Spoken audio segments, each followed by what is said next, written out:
Good morning all of you. आज हम class 10 के सामाजिक विज्ञान में संघर्षकालीन भारत का टॉपिक है दिल्ली सल्तनत, इसके बारे में अध्ययन करेंगे। दिल्ली सल्तनत 1206 से 1526 का काल है। वो भारतीय इतिहास में किस नाम से जाना जाता है? सल्तनत काल के नाम से जाना जाता है। 1206 से 1526 के काल को भारतीय इतिहास में किस नाम से जाना जाता है? सल्तनत काल के नाम से जाना जाता है। अब दिल्ली सल्तनत पर 5 प्रमुख वंशों के द्वारा शासन किया गया, जिनमें पहला वंश है गुलाम वंश, दूसरा है खिलजी वंश, तीसरा है तुगलक वंश, चौथा है सैयद वंश और पांचवा है लोधी वंश। इन 5 प्रमुख वंशों द्वारा दिल्ली सल्तनत पर शासन किया गया। सबसे पहले गुलाम वंश, फिर खिलजी वंश, फिर तुगलक वंश, फिर सैयद वंश और लास्ट में लोधी वंश। आज हम गुलाम वंश के बारे में देखते हैं। गुलाम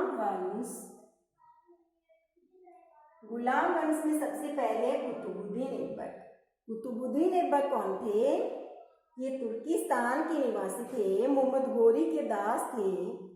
मोहम्मद गोरी ने इनकी प्रतिभा को देख करके इन्हें सेनापति नियुक्त किया। मोहम्मद गोरी ने जब भारत पर आक्रमण किया तो कुतुबुद्दीन ऐबक ने इसमें महत्वपूर्ण भूमिका निभाई।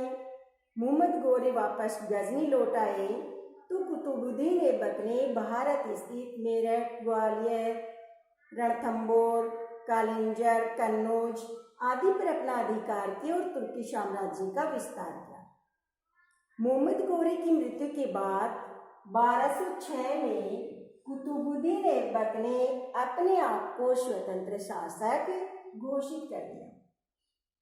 कुतुबुद्दीन ऐबक और किस नाम से जाना जाता है? लाख बख्श भी इन्हें कहा जाता है। इनको लाख बख्श क्यों कहते हैं? क्योंकि ये 1 लाख रुपए प्रतिदिन दान करता था, 1 लाख रुपए का, इसलिए इनको लाख बख्श कहा जाता है। अब कुतुबुद्दीन ऐबक का योगदान हम देखते हैं। सबसे पहला इनका योगदान क्या है? गुलाम वंश के संस्थापक थे। 1206 में इन्होंने गुलाम वंश की स्थापना की। इन्होंने अपनी राजधानी कहाँ बनाई? लाहौर को अपनी राजधानी बनाया। दूसरा योगदान क्या था? 1209 में यलदौज पर आक्रमण किया और गजनी पर अधिकार कर लिया। और तीसरा योगदान, इन्होंने कुतुब मीनार की पहली मंजिल का निर्माण करवाया। और ये कुतुब मीनार की मंजिल का निर्माण है वो किसकी याद में करवाया गया था? संत ख्वाजा कुतुबुद्दीन बख्तियार काकी की याद में करवाया गया। संत ख्वाजा कुतुबुद्दीन बख्तियार काकी की याद में किसका निर्माण करवाया गया? कुतुब मीनार का निर्माण करवाया गया। ये कुतुबुद्दीन ऐबक का योगदान था कि 1206 से 1210 तक इन्होंने दिल्ली सल्तनत पर शासन किया। गुलाम वंश के संस्थापक रहे हैं। इन्होंने अपनी राजधानी लाहौर को बनाया। 1209 में यलदौज पर आक्रमण करके गजनी पर अधिकार किया और कुतुब मीनार की पहली मंजिल का निर्माण करवाया। पूरी किसकी याद में बनाई गई? संत ख्वाजा कुतुबुद्दीन बख्तियार काकी की याद में बनाई। 1210 में पोलो खेलते हुए घोड़े से गिरने के कारण कुतुबुद्दीन ऐबक की मृत्यु हो गई। इसके बाद इल्तुतमिश सुल्तान बने। इल्तुतमिश ने 1210 से 1236 तक शासन किया। इल्तुतमिश का योगदान क्या था कि मुस्लिम साम्राज्य के वास्तविक संगठनकर्ता थे। मुस्लिम साम्राज्य का वास्तविक संगठनकर्ता इनको क्यों कहा जाता है? क्योंकि इन्होंने अपने साम्राज्य का विस्तार किया, बहुत से क्षेत्रों को अपने साम्राज्य में मिलाया, संगठित किया, इसलिए इन्हें मुस्लिम साम्राज्य का संगठनकर्ता कहते हैं। दूसरे इनका योगदान क्या था? इन्होंने 1223 में मालवा पर आक्रमण किया और कौन से दुर्ग को जीता? भीला की दुर्ग को जीता। तीसरे इन्होंने 1226 में रणथंबोर को जीता और योगदान क्या था? इन्होंने गुलाम चालीसा का गठन किया। इल्तुतमिश ने क्या किया? गुलाम चालीसा का गठन किया, जिसको चहलगानी भी कहते हैं। ये गुलाम चालीसा या चहलगानी क्या था? ये क्रय किए हुए दासों का एक संगठन था, जिनकी संख्या 40 थी और शासन कार्य में इनका सहयोग हेतु इल्तुतमिश ने चालीसा दल या चहलगानी या गुलाम चालीसा का गठन किया। इसके बाद इन्होंने यल्दोज व कुबाचा का दमन किया और इन्होंने अरबी सिक्के जारी किए। इल्तुतमिश पहला सुल्तान था जिसने शुद्ध अरबी सिक्के जारी किए। अब अगला सुल्तान आता है रजिया। 1236 से 1240 तक रजिया ने शासन किया।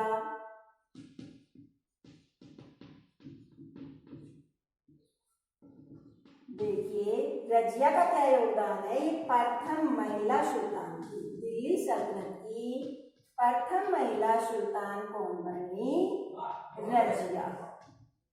अब इनका दूसरा योगदान क्या था कि इन्होंने जो तुर्की के गुलाम थे सरदार, तुर्की गुलाम सरदारों के प्रभाव को कम करने के लिए और उनको सिंहासन के अधीन करने के लिए रजिया सुल्तान ने क्या किया? याकुत को अश्वशाला का प्रधान बनाया।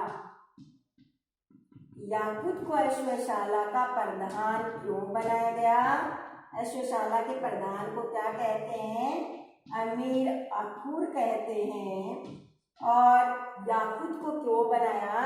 क्योंकि रजिया तुर्की गुलाम सरदारों के प्रभाव को समाप्त करना चाहती थी और उनको सिंहासन के अधीन करना चाहती थी, इसलिए उन्होंने याकुत को अश्वशाला का प्रधान बनाया। और तीसरा इनका योगदान क्या था? सुल्तान की शक्ति और प्रतिष्ठा में वृद्धि करने के लिए इन्होंने क्या किया? पर्दा त्याग दिया और मर्दानी वस्त्र धारण किए, टोपी और कुर्ता पहनकर जनता के सामने प्रस्तुत हुई अपने सम्मान में वृद्धि करने के लिए। तो ये रजिया सुल्तान का योगदान। उसके बाद में सरहिंद के शासक के विद्रोह में क्या हुआ? याकुत की हत्या कर दी गई और रजिया ने किससे विवाह किया? अल्तुनिया से विवाह किया और 1240 में रजिया और अल्तुनिया दोनों की हत्या कर दी गई। इस तरह से ये रजिया सुल्तान का कार्यकाल है। उसके बाद में 1240 से 1242 तक किसका शासन था? बहराम शाह। बहराम शाह ने 1240 से 1242 तक शासन किया। उसके बाद में 1242 से 1246 तक मसूद शाह ने शासन किया। 1242 से 1246 मसूद शाह के बाद में 1246 से 1265 तक नासिरुद्दीन महमूद ने शासन किया। नासिरुद्दीन महमूद ने कब तक किया? 1246 से 1265 तक शासन किया। तो रजिया के बाद में बहराम शाह 1240 से 1242 ईस्वी तक शासन किया। उसके बाद मसूद शाह ने 1242 से 46 तक, फिर नासिरुद्दीन महमूद ने 1246 से 1265 तक शासन किया। उसके बाद में शासक सुल्तान कौन बना? बलबन। 1265 से 1286 तक बलबन है वो सुल्तान बना। अब बलबन का योगदान या बलबन की उपलब्धियां कि बलबन ने क्या क्या किया? सबसे पहले इन्होंने दीवाने आरीज नामक सैन्य विभाग का गठन किया। दीवाने आरीज, और ये क्या है? दीवाने आरीज सैन्य विभाग है। तो दीवाने आरीज सैन्य विभाग का पुनर्गठन है वो किसने किया? बलबन ने किया। क्यों किया? मंगोलों से देश की रक्षा हेतु इन्होंने दीवाने आरीज नामक सैन्य विभाग का पुनर्गठन किया। तो इनका पहला योगदान क्या है? बलबन ने दीवाने आरीज का गठन किया। दीवाने आरीज क्या है? एक सैन्य विभाग है, इसका इन्होंने पुनर्गठन किया। क्यों किया? मंगोलों से देश की रक्षा करने हेतु। दूसरा कार्य क्या किया? अयोग्य सैनिकों को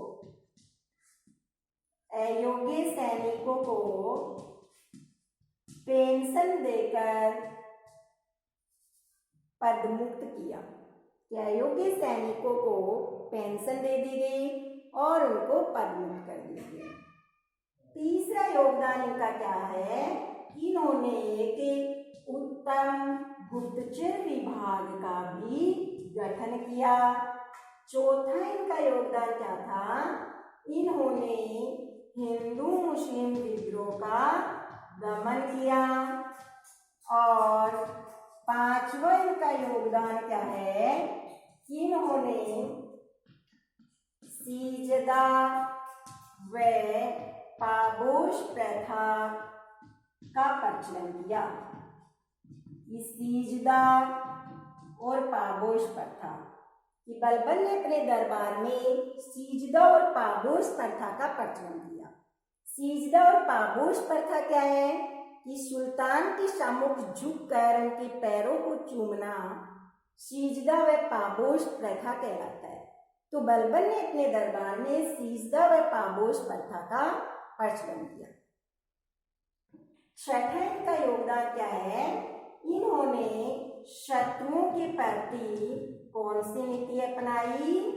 रक्त व लोह की नीति अपनाई। कि बलबन ने कौन सी नीति अपनाई? रक्त और लोह की नीति। किसके प्रति? अपने शत्रुओं के प्रति। रक्त और लोह की नीति से क्या तात्पर्य? इसमें पुरुषों को मार दिया जाता था, महिलाओं और बच्चों को बंदी बना लिया जाता था। ये थी उनकी रक्त और लोह की नीति। इसके अलावा बलबन का राजत्व सिद्धांत, बलबन का राजत्व सिद्धांत कि बलबन एक निरंकुश सुल्तान थे, अपनी सत्ता का केंद्रीकरण चाहते थे, इसलिए उन्होंने राजत्व सिद्धांत का प्रतिपादन किया। राजत्व सिद्धांत क्या था? कि सुल्तान है वो पृथ्वी पर ईश्वर का प्रतिनिधि है। अब राजत्व सिद्धांत के दो मुख्य उद्देश्य थे। पहला उद्देश्य क्या था? कि सुल्तान का पद ईश्वर द्वारा प्राप्त है। कि बलबन ने राजत्व सिद्धांत के दो उद्देश्य बताए हैं। उनमें पहला उद्देश्य क्या था?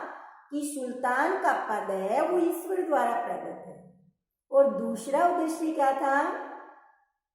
कि सुल्तान पर किसी का भी अंकुश नहीं होना चाहिए, यानी सुल्तान है वो निरंकुश होना चाहिए।